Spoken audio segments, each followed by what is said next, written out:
السلام علیکم دوستو آپ جانتے ہیں کہ تابوت سکینہ کیا ہے؟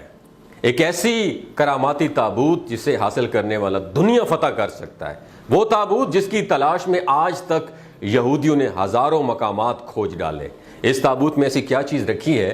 یہ تابوت تاریخ میں کس کے پاس تھی اور اسے قیامت سے قبل کون حاصل کرے گا؟ ہم آج دنیا کے سب سے کرشماتی صندوق تابوت سکینہ کے متعلق جانیں گے۔ ہر دور میں دوستو یاد رکھیے، مسلمان، عیسائی اور یہود ایک دوسرے سے مخالف رہے، مگر ایک جگہ پر جس پر تینوں مذاہب متفق ہیں وہ تابوت سکینہ ہے۔ یہ ایک معجزاتی اور کراماتی تابوت ہے جو مومنوں کے دل میں سکون و قرار کی غرض سے نازل ہوا تھا اور حضرت آدم علیہ السلام سے خاتم الانبیاء کی میراث رہی، جس کی وجہ سے اس کی عظمت و حرمت بہت زیادہ ہے۔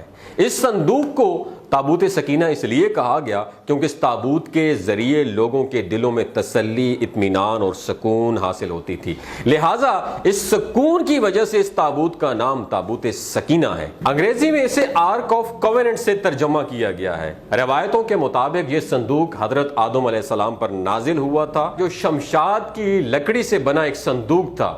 اسے آپ جنت سے اپنے ساتھ اس دنیا میں لے کر آئے تھے اور وفات تک یہ حضرت آدم علیہ السلام کے پاس ہی رہا، اور جب حضرت آدم علیہ السلام کی وفات کا وقت آیا تو آپ نے اس صندوق کو اپنی جانشین بیٹے حضرت شیش علیہ السلام کو دے دیا۔ اس طرح یہ تابوت بنی شیش میں منتقل ہوتا رہا یہاں تک کہ یہ حضرت یعقوب علیہ السلام تک پہنچا۔ پھر یہ تابوت بنی اسرائیل کی ملکیت ہو گئی اور حضرت موسیٰ علیہ السلام کے پاس آ گئی۔ حضرت موسیٰ علیہ السلام نے برسوں صحرائے سینا میں پھرنے کے بعد اپنی قوم کے لیے ایک عبادت کا خیمہ بنایا، اور اس خیمہ میں ایک چھوٹی سی جگہ بنائی گئی جہاں آپ نے تابوت سکینہ کو رکھ دیا تھا۔ بعد میں اسی جگہ حضرت داؤد علیہ السلام اور حضرت سلیمان علیہ السلام نے ایک عظیم و شان عبادت گاہ کی تعمیر کروائی، جہاں تابوت رکھنے کے لیے ایک عمارت بنوائی گئی جسے ہیکل کا نام دیا گیا۔ یہ عمارت جنات کی مدد سے بنوائی گئی تھی، جس میں قیمتی پتھر، یاقوت، زمرد اور سونے چاندی کے تختیوں کی دیواریں تھیں۔ اس ہیکل میں چمک اور روشنی اس قدر تھی کہ رات میں بھی روشنی کی ضرورت نہیں پڑتی تھی۔ جس خاص کمرے میں تابوت کو رکھا جاتا تھا اس کا نام تھا القدوس۔ سوال یہ اٹھتا ہے کہ اس تابوت میں آخر کیا تھا کہ بنی اسرائیل اسے مقدس تصور کرتے تھے؟ دراصل اس تابوت میں پیغمبروں کے تبرکات تھے، جن میں لوح قرآنی، توریت کے تختیوں کے ٹکڑے، من و سلوہ، حضرت یوسف علیہ السلام کا کرتا، حضرت ہارون علیہ السلام کی قبا، موسیٰ علیہ السلام کا عصا اور امامہ، اور حضرت سلیمان علیہ السلام کی انگوٹھی تھی۔ اس کے علاوہ بھی بہت سارے پیغمبروں کے صورتوں کے حلیے بنے ہوئے تھے۔ یہ صندوق بنی اسرائیل کے لیے نہایت ہی مقدس اور بابرکت تھی۔ بنی اسرائیل جب کفار سے جنگ کرتے تھے اور دشمنوں کے بڑے بڑے لشکر دیکھ کر ڈر جاتے تھے، ان کے دلوں کی دھڑکنیں تیز ہو جاتی تھیں، تو وہ صندوق کو اپنے آگے رکھ لیتے۔ اس کے بعد اس تابوت سے ایسی رحمتوں اور برکتوں کا ظہور ہوتا کہ بنی اسرائیل کے جوانوں کے دلوں میں سکون و اطمینان پیدا ہو جاتا اور ان کے لرزتے ہوئے دل چٹان کی طرح سٹرونگ ہو جاتے۔ اس طرح انہیں ہر جنگ میں فتح نصیب ہو جاتی۔ اس کے علاوہ جب کبھی بنی اسرائیل پر کوئی مشکل یا مصیبت آتی تو اس صندوق کو اپنے آگے رکھ کر اسے وسیلہ بناتے اور خدا سے دعائیں کرتے تو ان کی دعائیں قبول ہو جایا کرتی تھی اور ہر آفت ٹل جاتی تھی۔ اور جب تک یہ صندوق اسرائیلیوں کے پاس رہا وہ دوسری قوموں پر غالب رہے۔ مختصر یہ کہ یہ تابوت بنی اسرائیل کے لیے عروج اور برکتوں کا سبب بنا، مگر جب بنی اسرائیل طرح طرح کے گناہوں میں ملوث ہو گئے تو ان لوگوں میں سرکشی اور کفر کا دورہ ہو گیا، اور ان کی بدعمالیوں کی نحوست سے ان پر خدا کا یہ غضب نازل ہو گیا کہ قوم عمالقہ کے کفار نے ایک لشکر جرار کے ساتھ ان لوگوں پر حملہ کر دیا، اور ان کافروں نے بنی اسرائیل کا قتل عام کر کے ان کی بستیوں کو تباہ و برباد کر دیا، عمارتوں کو توڑ پھوڑ کر سارے شہر کو تہس نہس کر دیا، اور اس مقام تابوت کو بھی اٹھا کر لے گئے۔ انہوں نے اس مقدس صندوق کو نجاستوں کے کوڑے خانے میں پھینک دیا۔ لیکن اس بے ادبی کا قوم عمالقہ پر وبال پڑا کہ یہ لوگ طرح طرح کی بیماریوں اور بلاؤں میں مبتلا کر دیے گئے، لہٰذا قوم عمالقہ کے 5 شہر بالکل برباد اور ویران ہو گئے، اور ان میں طرح طرح کی بیماریاں پھیل گئی۔ لہٰذا ان کافروں کو یقین ہو گیا کہ اس صندوق کی بے ادبی کا عذاب ان پر پڑ گیا ہے، تو ان کافروں کی آنکھیں کھل گئی، لہٰذا ان لوگوں نے اس مقدس صندوق کو ایک بیل گاڑی پر لاد کر بیلوں کو بنی اسرائیل کی بستیوں کی طرف ہانک دیا۔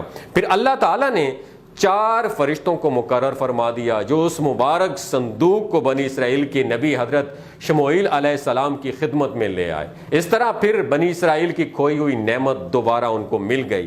جیسے ہی یہ تابوت بنی اسرائیل میں دوبارہ واپس آئی، ان کی کھوئی ہوئی وقار پھر سے واپس لوٹ آئے۔ قرآن مجید میں اللہ تعالیٰ نے سورہ بقرہ میں اس واقعے کا ذکر کچھ اس طرح کیا ہے کہ اور ان سے ان کے نبی نے فرمایا کہ اس کی بادشاہی کی نشانی یہ ہے کہ تمہارے پاس وہ صندوق آ جائے جس میں تمہارے رب کی طرف سے دلوں کا چین ہے اور کچھ بچی ہوئی چیزیں ہیں اور معزز موسیٰ و ہارون کے ترکہ ہیں اور اسے فرشتے اٹھائے ہوئے آئیں گے۔ بے شک اس میں بڑی نشانی ہے تمہارے لیے اگر تم ایمان رکھتے ہو۔ لیکن یہودی قوم ایسی سرکش قوم تھی کہ وہ ہر زمانے میں کسی نہ کسی برائی میں مبتلا ہو جاتے تھے، لہٰذا جب ان میں دوبارہ کفر و شرک عام ہوا تو اللہ کی طرف سے بادشاہ بخت نصر ان پر قہر بن کر نازل ہوا۔ بخت نصر نے یروشلم پر حملہ کر دیا اور اس شہر کو مکمل طور پر تباہ کر ڈالا، اس کو آگ لگا دی اور 5 سے 6 لاکھ یہودیوں کو قتل عام کر دیا گیا۔ ان تباہیوں کے نتیجے میں تابوت سکینہ کہیں غائب ہو گیا اور آج تک اس کا نشان نہیں ملا۔ یہودی مذہب سے تعلق رکھنے والے ماہرین آثار قدیمہ اس کی تلاش میں آج بھی سرگرداں ہیں تاکہ ان کو ڈھونڈ کے وہ اپنی اس روحانیت کو واپس لا سکیں جو کبھی ان کو عطا کی گئی تھی۔ تابوت سکینہ آج کہاں ہے؟ اس کے متعلق ماہرین آثار اور محققین کے مختلف رائے ملتے ہیں اور الگ الگ قیاس آرائیاں کی جاتی ہیں۔ بعض کہتے ہیں کہ بخت نصر کے حملے کے بعد اس تابوت کو افریقہ لے جایا گیا تھا اور وہاں ایتھوپیا کے ایک چرچ میں اسے رکھ دیا گیا تھا جہاں وہ آج بھی موجود ہے، جبکہ ایک تھیوری کے مطابق اس وقت یہ صندوق حضرت سلیمان علیہ السلام کے محل میں کہیں دفن ہے جو فلسطین میں آج بھی گم ہے، جس کی تلاش یہودی کافی عرصے سے کر رہے ہیں۔ اس محل کی بنیادوں کو آج بھی ڈھونڈنے کی کوششیں جاری ہیں جسے ہیکل سلیمانی کہتے ہیں۔ دوسری طرف مسلم علماء اور محققین کے بھی بہت ساری آراء ملتی ہیں جس کے نزدیک یہ تابوت صوفیوں کے پاس ہے جو ہر دور میں یک کے بعد دیگرے ان کے پاس منتقل ہوتی رہتی ہے، جبکہ اہل تشیع کے نظریات یہ ہیں کہ یہ صندوق ایک زمانہ تک آئمہ اہل بیت کے پاس رہا، اس کے بعد یہ امام مہدی علیہ السلام کو ورثے میں مل گیا۔ جب آپ قیامت جب قریب ہوگی تو آپ اپنے ساتھ ظاہر ہوں گے اور اس تابوت کے ذریعے آل یہود پر فتح حاصل کریں گے۔ بہرحال یہ نظریات صرف قیاس آرائیوں پر مبنی ہیں، دراصل یہ صندوق کہاں ہے اس کا صحیح علم صرف اللہ تبارک و تعالیٰ کو ہی پتہ ہے، لیکن یہ بات حتمی ہے کہ جس دن تابوت سکینہ دنیا پر ظاہر ہوگی اس دن شاید قوموں کی تاریخ بدل جائے گی اور جس قوم کے ہاتھ یہ تابوت آئے گی وہ تمام اقوام پر غالب ہوگی۔ اگر آپ کو یہ ویڈیو اچھی لگی ہو تو ضرور شیئر کیجیے گا، ہو سکتا ہے اس ویڈیو کے ذریعے اللہ کسی کا دل بدل دے۔ اپنا اور اپنے ساتھ جڑے رشتوں کا خیال رکھیے گا۔ اللہ حافظ۔